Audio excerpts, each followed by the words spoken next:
नाम है आपका और कैसे पहुंचे, क्या समस्या है? मेरा नाम कविता है। ये मेरी बेटी है युक्तिका।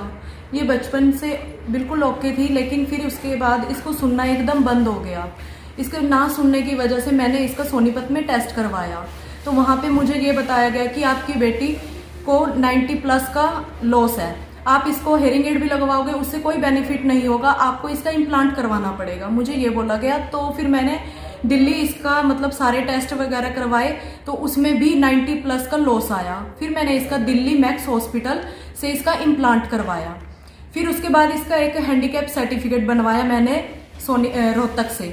उसमें 98% इसका परसेंटेज आई, 98% ये विकलांगता आई। उस समय क्या एज थी इसकी? उस टाइम एज थी इसकी 5 साल। तो 5 साल के बाद हैंडीकैप सर्टिफिकेट जो होता है वो रिन्यू किया जाता है।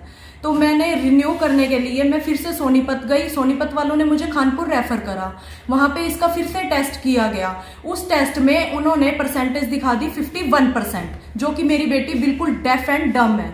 उसका 98% लॉस से उन्होंने 51 पे दिखा दिया। अब 51 लॉस जब आया तो मुझे तसल्ली नहीं हुई। मैंने उनको बोला भी कि मेरी बेटी बिल्कुल डेफ है, क्योंकि उसका कोक्लियर इम्प्लांट हुआ है। उसकी जब नसें ही कट गई, हड्डी ही घिस गई, वहां पे राड फिट होगी, तो कैसे वो बोल सकती है, मतलब कि सुन सकती है। लेकिन उन्होंने मेरी एक बात नहीं मानी। तो अपनी बेटी को लेके फिर मैं दिल्ली गई।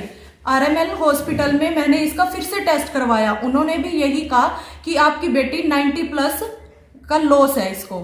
ठीक है, फिर दोबारा वो रिपोर्ट लेके मैं फिर दोबारा खानपुर गई। खानपुर वालों को मैंने रिपोर्ट दिखाई कि ये देखो मेरी बेटी बिल्कुल डेफ है। दिल्ली वालों ने भी मुझे ये रिपोर्ट बना कर दी है, तो आपने मुझे 56% कैसे दिखाया? फिर उन्होंने मेरा एक पीटीए का टेस्ट करा। फिर उन्होंने देखा कि पीटीए टेस्ट में उन्होंने सही दिखाया खानपुर वालों ने।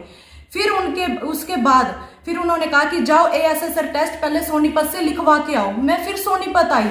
सोनीपत में फिर गवर्नमेंट हॉस्पिटल में गई। उन्होंने कहा कि मैडम हमारा तो ऑफिस चंडीगढ़ में है, तो चंडीगढ़ से लिखवा के आओ। मैंने सीएम विंडो में डाला, मैंने पोस्ट ऑफिस के जरिए चंडीगढ़ मेल भेजी, सब कुछ करा, लेकिन मुझे कहीं से कोई रिप्लाई नहीं मिला। फिर मुझे एडवोकेट सौरभ सचदेवा मिले, तो उन्होंने मेरी सारी बात समझी, सुनी। उन्होंने मेरी हेल्प करके फिर उन्होंने मुझे एक नंबर दिया जो था तरुण देवीदास जी का। तो मैंने उनके पास कॉल करी, तो उन्होंने मुझे मेरी सारी बात समझी और मुझे उन्होंने मेरी बहुत हेल्प करी। उन्होंने क्या किया, खानपुर फोन किया।